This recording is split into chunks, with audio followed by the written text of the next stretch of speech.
Ollywood ପାଇଁ ସବୁଠାରୁ ଦୁଃଖଦ ଖବର ଆସି ପହଞ୍ଚିଛି। ମୃତ୍ୟୁବରଣ କରିଛନ୍ତି ଓଲିଉଡର ଆଉ ଜଣେ ବରିଷ୍ଠ ଅଭିନେତା। ତେବେ ଆଉ ନାହାନ୍ତି ଓଲିଉଡର ଏହି ବରିଷ୍ଠ ଅଭିନେତା ଉତ୍ତମ ମହାନ୍ତି। ଚିକିତ୍ସାଧୀନ ଅବସ୍ଥାରେ ମୃତ୍ୟୁବରଣ କରିଛନ୍ତି ଉତ୍ତମ ମହାନ୍ତି। ହଠାତ୍ ତାଙ୍କ ଦେହ ଅସୁସ୍ଥ ହେବାରୁ ତାଙ୍କୁ ପ୍ରଥମେ ଭୁବନେଶ୍ୱରର ପ୍ରାଇଭେଟ୍ ହସ୍ପିଟାଲରେ ଭର୍ତ୍ତି କରାଯାଇଥିଲା। ଦେହ ବେଶୀ ଖରାପ ହେବାରୁ ତାଙ୍କୁ ଦିଲ୍ଲୀର ମେଦାନ୍ତ ହସ୍ପିଟାଲରେ ମଧ୍ୟ ଚିକିତ୍ସା କରାଯାଉଥିଲା।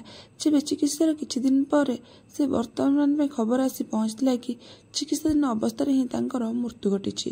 ସେ ଖାଲି ଜଣେ ଅଭିନେତା ନଥିଲେ, ସେ ଥିଲେ ଓଲିଉଡର ସୁପରଷ୍ଟାର।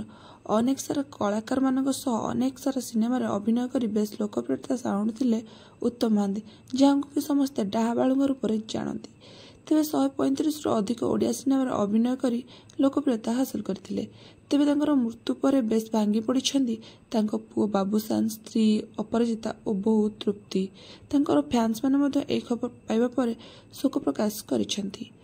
ତେବେ କାଲି ରାତି 11:30 ସମୟରେ ଦିଲ୍ଲୀରୁ ଖବର ଆସି ପହଞ୍ଚିଥିଲା କି ଯେ ତାଙ୍କର ମୃତ୍ୟୁବରଣ କରିଛନ୍ତି, ଯାହାପରେ ତାଙ୍କର ଖବରଟି ସୋସିଆଲ ମିଡ଼ିଆରେ ଭାଇରାଲ ହୋଇଥିଲା।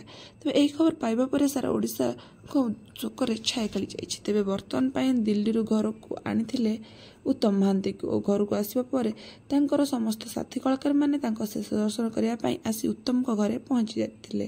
ତେବେ ଏଥିରେ ବହୁତ ଭାଙ୍ଗି ପଡ଼ିଥିଲେ ତାଙ୍କ ପରିବାର ଲୋକ ଓ ତାଙ୍କର ଶେଷ କର୍ମ କରିବା ପାଇଁ ତାଙ୍କୁ ନେଇଯାଇଥିଲେ ପୁରୀ ସ୍ୱର୍ଗଦାକୁ। ସେଠି ତାଙ୍କ ମୁହଁରେ ମୁଖାଗ୍ନି ଦେଇଥିଲେ ତାଙ୍କ ପୁଅ ବାବୁସାନ। ଶେଷରେ ତାଙ୍କର ସମସ୍ତ କାମ ସାରି ଘରକୁ ଫେରିଥିଲେ। ଏଥିରେ ତାଙ୍କୁ ସାରା ଓଡ଼ିଶାବାସୀ ଝୁରୁଛନ୍ତି। ତେବେ ତାଙ୍କର ସ୍ଥାନ ସବୁବେଳ ପାଇଁ ଅପୂରଣୀୟ ହୋଇ ରହିବ ବୋଲି ମଧ୍ୟ କୁହାଯାଉଛି।